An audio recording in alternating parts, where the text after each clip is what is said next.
Welcome to the History of the Papacy podcast, a podcast about the history of the popes of Rome and Christian Church. Prepare yourself to step behind the ropes and leave the official tour of the story of the popes and Christianity. I'm your host, Steve Guerra, and I thank you for joining me on this journey. You can find show notes, how to contact me, sign up for our mailing list, and how to support the History of the Papacy by going to our website, a2zhistorypage.com. Two great ways to support the History of the Papacy are leaving your ratings and reviews on Apple Podcasts or your podcatcher of choice. And another really great way to support the History of the Papacy is by going and joining us on Patreon at patreon.com/History of the Papacy. Your support on Patreon goes a long way to help keep the History of the Papacy sustainable for a long time in the future. There are 4 tiers of support on Patreon: Antioch, Alexandria, Constantinople, and Rome. Each of these tiers represents one of the traditional patriarchates of early Christianity. There are many great benefits to you for supporting the show on Patreon. You will receive early and advertisement-free content, bonus episodes, monthly book drawings, and most importantly, you will be included on the History of the Papacy diptychs. In traditional Christianity, the diptychs are the lists of bishops commemorated in order of their precedence. The sooner you sign up on Patreon, the higher you'll be on the lists of the History of the Papacy patrons. Now let us commemorate the Patreon patrons on the History of the Papacy diptychs. We have Roberto, Yoren, William B., Brian, Jeffrey, Christina, John, Sarah, William H., and Judy at the Alexandria level. We have Doppo, Paul, Justin, Lana, John, Steve, and Sean, all of whom are magnificent at the Constantinople level and reaching that ultimate power and prestige, that of the See of Rome. We have Peter the Great, Alex the Great, Amma the Great, Frederick the Great, and Jeffrey the Great. And with that, here is the next piece of the mosaic of the history of the popes of Rome and Christian Church. Now that leads into our next statement of talking about papal elections and papal name changing. In this one, it's after selection, a new pope is pope-elect until his coronation. And that one I had a really hard time answering because it depends. What would be the answer you'd be looking for on your quiz for this one?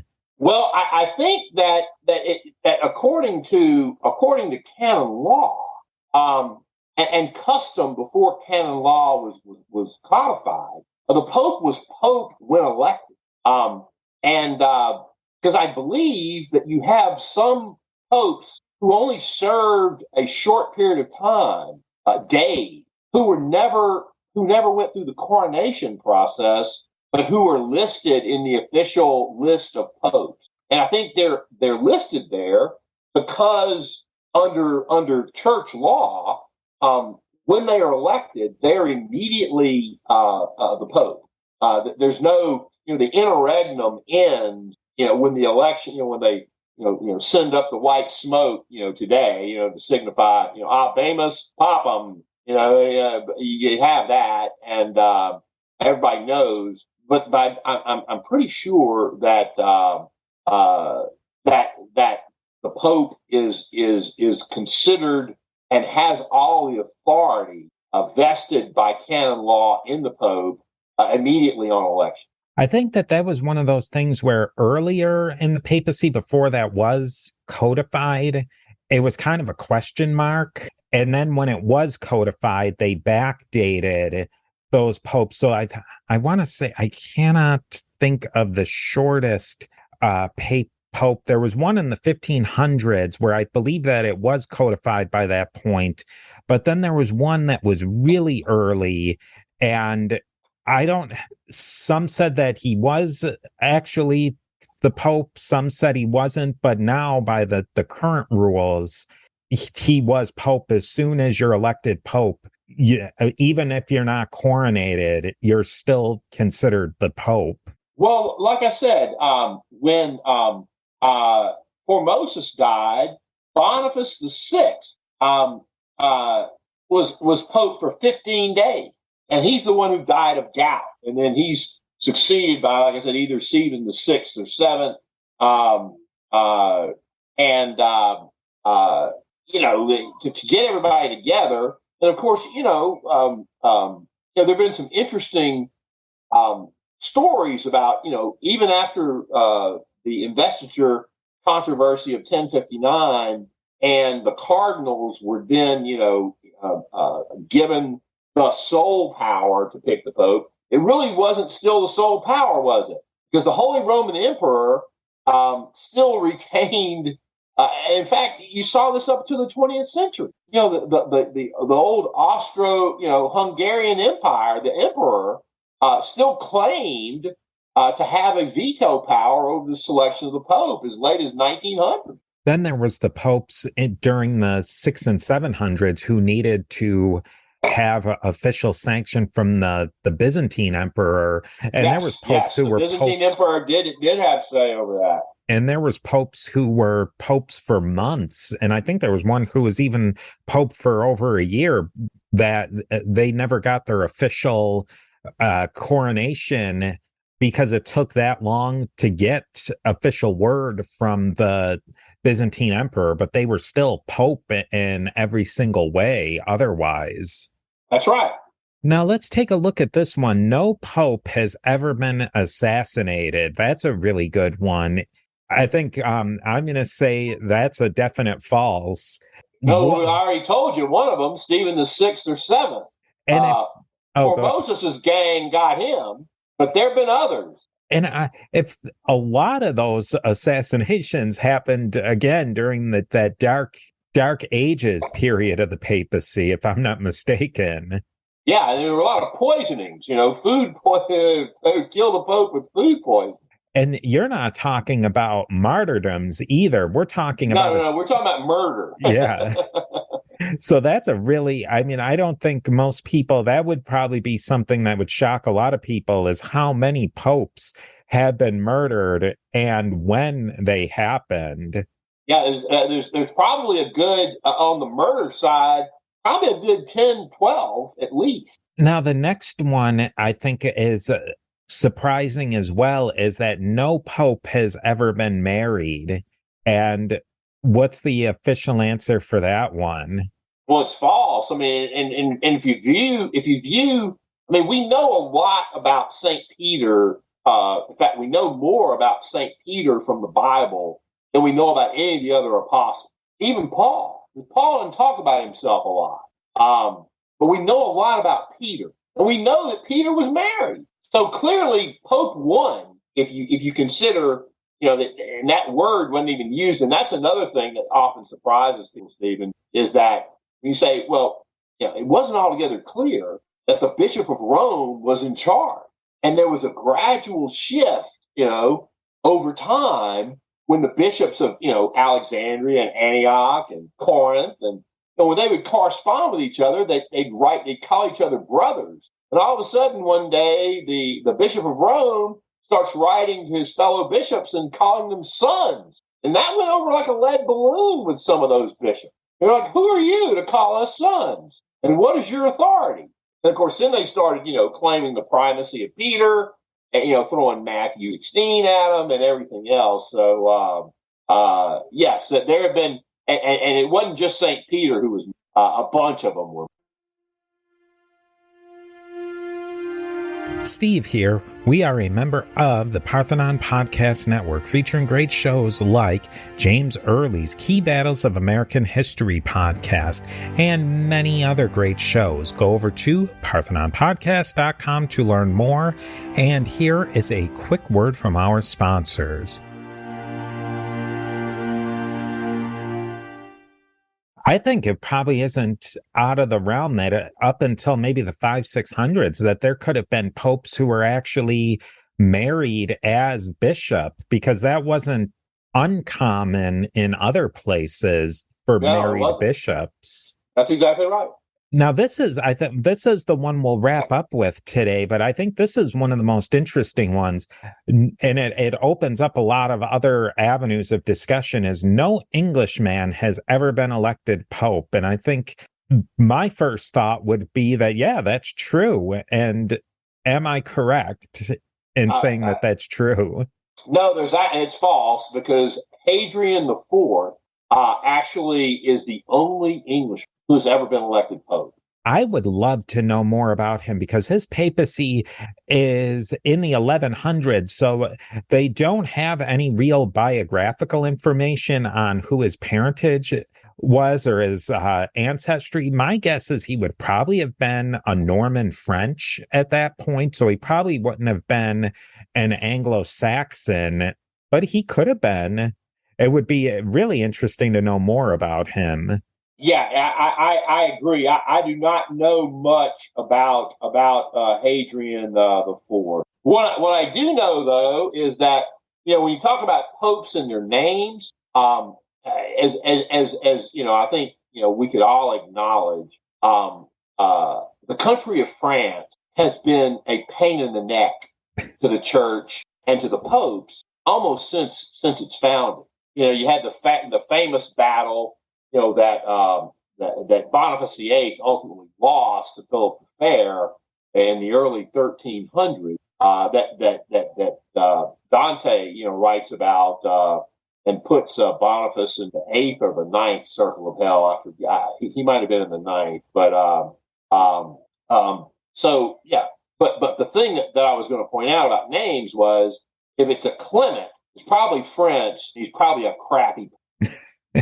That's been my take on history. The only Clement that I can think of that was not French, I believe it was Clement the 14th, and he was the one who suppressed the Jesuits in 1773. Now Pius I think Pius VII restores the Jesuits, I believe, in 1814, and of course now we have a Jesuit pope. But he was Italian.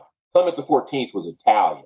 But all the other Clements, there were a number of them during the Avignon's papacy. The Clements are all French, and they're usually pretty ineffective, pretty lousy popes. I found it really interesting when you start looking at the nationalities of the popes. It's pretty unusual. The last three popes, we have an Argentine pope now, Pope Francis. Then Benedict XVI was German, or is German, and then you have John Paul the second, who was Polish. That's really unusual, given that of the 260-ish odd popes, over 200 of them were from the Italian peninsula. You can't necessarily say Italy because at different times they were right. That's another thing that often comes up in the course, or in my speeches. When you tell people that Italy didn't become a country until 1870, it blows people's minds. No, they were a country long before then. Like, nope, they were not. They were like this disparate.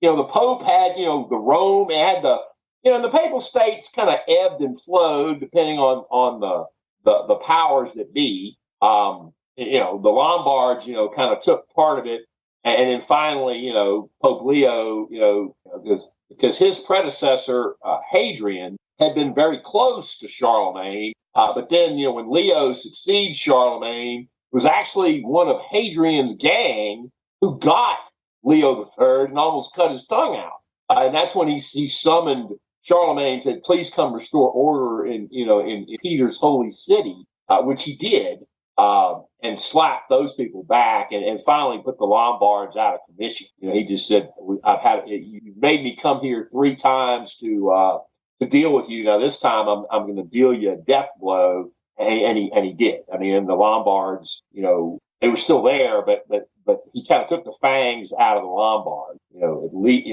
for all intents and purposes. One of the ones that really surprised me, it didn't surprise. that France has, after the Italian peninsula, France has the second most number of popes at only 16. So that didn't necessarily surprise me. The number was low. I would have, if I had to make a guess, I probably would have thought there was more than that. But the thing that surprised me is that there hasn't been a French pope since the 1300s with the end of the Avignon papacy. I thought that that was kind of surprising. Well, yes and no. As I said, the Gallican controversy, if you will, the whole French relationship with the church has been antagonistic. The kings of France, were always trying to interfere. I mean, even Napoleon. I mean, Napoleon basically kidnapped the Pope or held him hostage. So, the church's relationship with France has been fractured and certainly troubled. The Avignon papacy and the cardinals, the French cardinals selecting one of their own, and then and like I said, there were good reasons to go to safer territory, because Rome was not a safe place. But I'm really, on balance, not that surprised that we haven't had more French popes. And look at the French people. I mean, their church percentage, regular church attendance percentages are like the lowest. On the upper end, you have the Poles, who Poland's like 95% Catholic, and almost all of them go to church, or at least a good percentage of them. The French. The last number I saw was like 10% of French Roman Catholics actually attend Mass. I mean, they're Roman Catholics in name only. Now, if I had to put you in a corner and say, who was your favorite pope and your least favorite pope, who would you pick? That's kind of a tough question. That is a tough question. Because to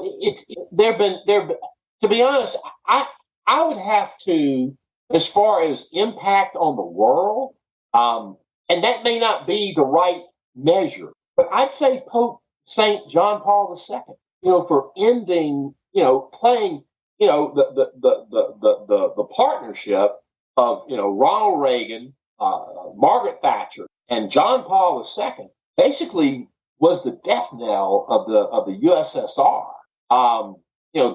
Those three, and the Pope, because his people were inside the Iron Curtain. I believe that he's probably spiritually. Once again, there's a lot of ways to measure that.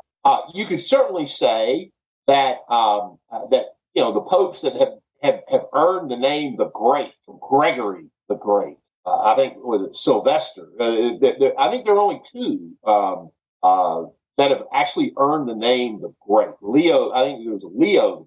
So one of them. As far as the others, well, there's lots of potentially worse popes. Given that my favorite piece of literature is the Divine Comedy by Dante Alighieri, I would say probably Boniface VIII.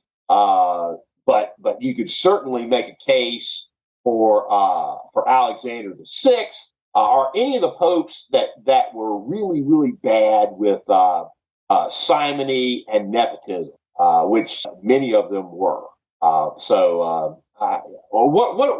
Who's your most effective and most heinous?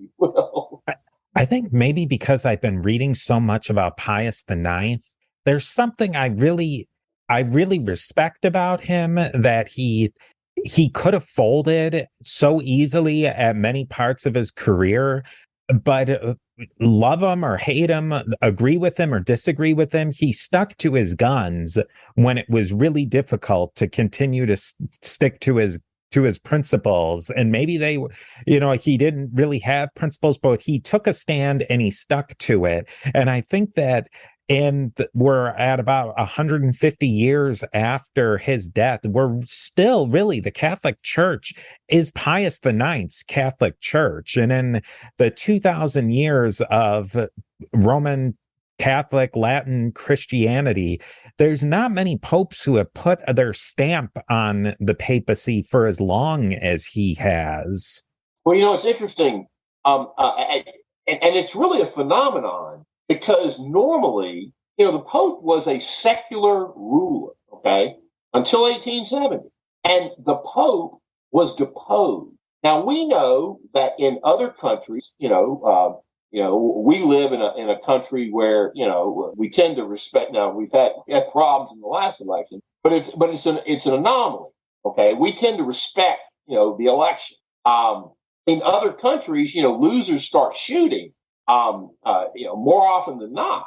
And when a leader is deposed, I mean, there was a country I was just reading about, that they chased the leader had to leave, and in this case, Pio Nono was deposed as the leader of the Papal States in 1870, and was literally a prisoner in the Vatican until he died in 1878. But the popes continued resident all the while, because remember, until the Lateran Accords in 1929, which they entered into with Mussolini, which set up Vatican City as an independent city-state, one of the conditions of the Lateran Accords was that the church surrender its continual claims to the Papal States, which the church maintained continuously from 1870, like I said, when Victor Emmanuel talked the Austrian troops into going home, until 1929.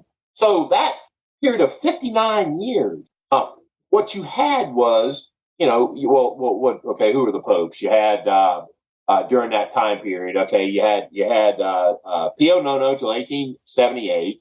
I think you had was it Leo the 13th? I think until 1903, and then you had a Pius. And I believe Benedict. Now Benedict the 15th.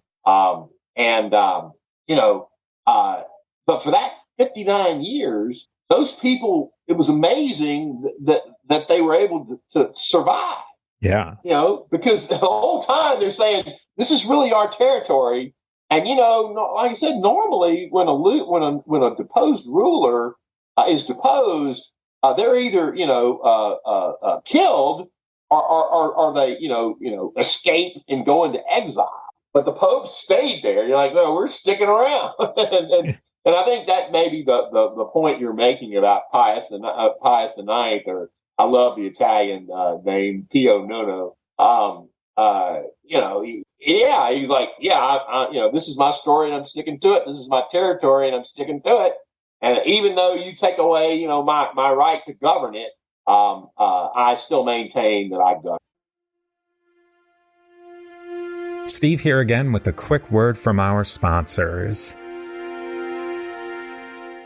That's what I think and I'm not going to judge or evaluate Francis I, but I think that if I could live maybe 100 years more, I would love to see how his papacy plays out in the larger scheme, because I think that he really could be the starting of a new era for the papacy, depending on what happens after him. I think it like you were saying with John Paul II, the end of communism, it was pretty obvious after his death that he was going to go down as a major figure. And I think his history was pretty much written.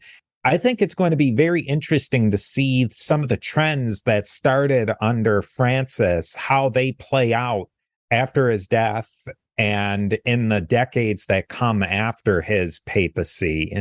Well, I will say two things about that. Okay, first of all, and I will self-identify as adamantly opposed to Francis and everything he's done and everything he's about. I believe that there is a story that we haven't been told about the circumstances surrounding Benedict XVI's highly unusual abdication. And in history, you got to go back to when we had the three popes during the Great Schism, and they all three agreed to resign, and Martin V was elected, and we had a new deal. But that's 700 years, okay, and before then, you say, well, who was the monk that Boniface VIII talked into resigning? Celestine the Eighth. Celestine, yeah, and of course, Dante throws him in a circle of hell too for being weak. But there really haven't been that many voluntary abdications. But the thing that's unusual is there's a book that just came out, and I don't know if you've seen it. I've read some reviews of it, but I haven't read the book yet. I haven't bought the book yet, and I want to get it. But there's apparently quite a battle in the Curia right now between the forces loyal to Benedict the 16th, who's apparently leading the way, as sort of a pope in exile, if you will, who's fighting his successor. And people say, well, Benedict was in long enough to have selected most of the voting cardinals, because as you know, when they attain the age of 80, they lose their voting rights. They can sit in consistory, but they can't vote. Okay. But the church history, the papal history is full and replete of situations where the cardinals elect somebody who's 180 degrees different from their predecessor. And you say, well, those are the same cardinals who elected that guy. And then that guy selected people who were loyal to him. So you'd think you'd get much of the same.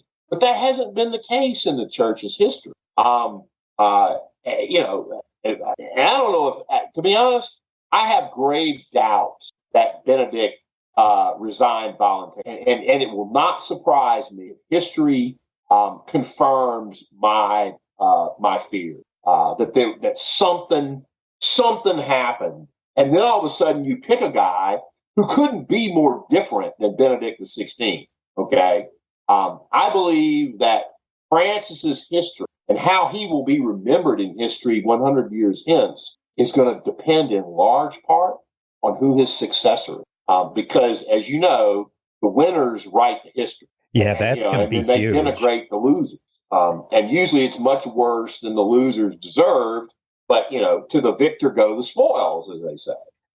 I really want to hear or want to see who his successor is, because I think that really will be one of the hallmarks to see, and the benchmark, I think, to see where things go from there and what really Francis's impact. And I mean, in the grand scheme of things, we might only be a few years away. Francis is pretty old at this point. He's 86. Yeah, so I mean, he doesn't have an unlimited amount of time left in his papacy, and it will be fascinating to see who comes out of the next conclave, just because I think that's going to be the thing that writes the history of Francis's papacy. Oh, well, that's right. That's exactly what I said, and I think that it would be a mistake to assume that the cardinals, who have not, he's now selected a majority of the voting cardinals, just as Benedict had. But the cardinals that Benedict elected a guy who couldn't be more different than Benedict the 16th. But as I said, the church's history of the cardinals making those choices is full of those 180-degree swings. It goes back to even as far as when it started the schism, and I forget who the Pope was that started it. But there were 14 cardinals that selected the Pope, and 2 years later, those same 14 cardinals pick a new Pope, because they didn't like what they elected. And it was the same cardinals, same exact group of cardinals that deposed. I don't know if it was legal, but they elected another Pope. They got together and elected another Pope. So I think that, and I really don't know how it's going to come out, other than the fact that it won't surprise me if the Pope that follows Francis is more like Benedict than Francis, because that would be consistent with church history. And we're really, I think, as a way to wrap up today, that's what we're seeing, is that in the papacy, history is being made at every moment. Like, this is the history for the next 1,000 years, entering the third millennium of the papacy. We're seeing the history books being written right now. Oh, I don't think there's any doubt. And what's very interesting, and I think what fascinates people like you and I with the papacy as an institution is it remains to this day one of the most important positions in civilization, not just Western civilization, in civilization. You know, the fact that a leader of a church that is nowhere close to being a majority of the world is still an extremely important, relevant player, not only religiously but politically, socially, intellectually, and I think that the overall importance of the papacy has been nothing but enhanced over time. And as we sit here in 2022, the papacy is more relevant today than perhaps it's ever been.